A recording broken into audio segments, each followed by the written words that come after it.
पे कमीशन, बड़ा अपडेट। 8वें वेतन आयोग को लेकर सरकार ने खोले पते। जैसे कि हम जानते हैं कि केंद्रीय कर्मचारियों के लिए खबर आ रही थी कि शायद 8वें कमीशन मैट्रिक्स पर लागू नहीं होगा, लेकिन अब सुनने में आ रहा है कि 8th सेंट्रल पे कमीशन पर चर्चा आगे बढ़ रही है। जानकारी के अनुसार साल 2024 में 8वें पे कमीशन की योजना बनाई जा सकती है। अगर ये चर्चा सही है तो 8th पे कमीशन लागू होने के बाद केंद्रीय कर्मचारियों को बहुत राहत मिलेगी। 8th पे कमीशन, बड़ा अपडेट। केंद्रीय कर्मचारियों के वेतन में भारी बढ़ोतरी हो सकती है। इसके अलावा हो सकता है कि वे 8वां वेतन आयोग में नियम एवं शर्तें पिछले सभी वेतन आयोग की तुलना में अलग, या फिर फिटमेंट फैक्टर की जगह किसी दूसरे फॉर्मूले के आधार पर कर्मचारियों के वेतन की समीक्षा की जाए। इसके साथ ही 10 वर्ष के अंतराल पर होने वाली वेतन समीक्षा को वार्षिक आधार पर लागू किया जाए। सैलरी के नए पैमाने पर हो सकता है काम। जैसे कि हम जानते हैं कि वर्तमान समय में 7th पे कमीशन के तहत केंद्रीय कर्मचारियों को मूल वेतन 18,000 रुपये है। केंद्रीय कर्मचारियों के वेतन के लिए फिटमेंट फैक्टर को लागू किया गया और इसमें प्रत्येक ग्रेड पर समान फिटमेंट फैक्टर लागू किया गया। हालांकि कर्मचारियों द्वारा इसका विरोध भी किया गया, लेकिन वर्तमान में फिटमेंट फैक्टर के आधार पर ही पुरानी बेसिक पे से रिसीव्ड बेसिक पे की गणना होती है। फिटमेंट फैक्टर से होगा न्यूनतम बेसिक सैलरी में वृद्धि।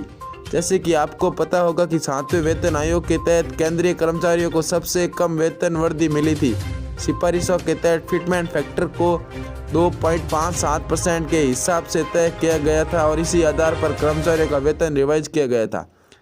जानकारी के अनुसार 8वें कमीशन आयोग में फिटमेंट फैक्टर के बढ़ाकर न्यूनतम बेसिक सैलरी में वृद्धि करके 26,000 रुपये तक किया जा सकता है। इसके अलावा प्रत्येक वर्ष परफॉर्मेंस के आधार पर सैलरी में बढ़ोतरी की जाएगी और ऐसा करने से छोटे स्तर के कर्मचारियों को भी अधिक लाभ मिलेगा।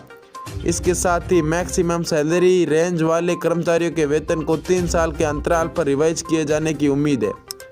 ग्रेड पे लेवल 1 से 3 के बीच 8,000 रुपये तक बढ़ेगा वेतन।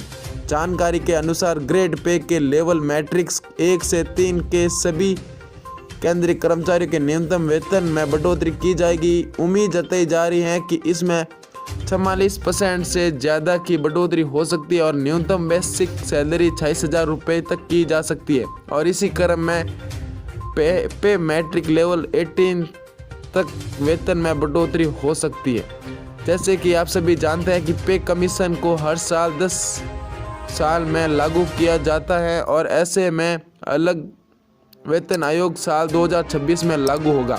जैसे कि सभी जानते हैं कि आगामी वर्ष 2024 में लोकसभा चुनाव का आयोजन होगा, इसलिए 8वां वेतन आयोग लागू किए जाने की उम्मीद जताई जा रही है। इसके अलावा अगर 8वां वेतन आयोग लागू होता है तो ये वेतन आयोग के नियम एवं शर्तें इससे पहले लागू किए गए वेतन आयोग की तुलना में काफ़ी हद तक सही होगी।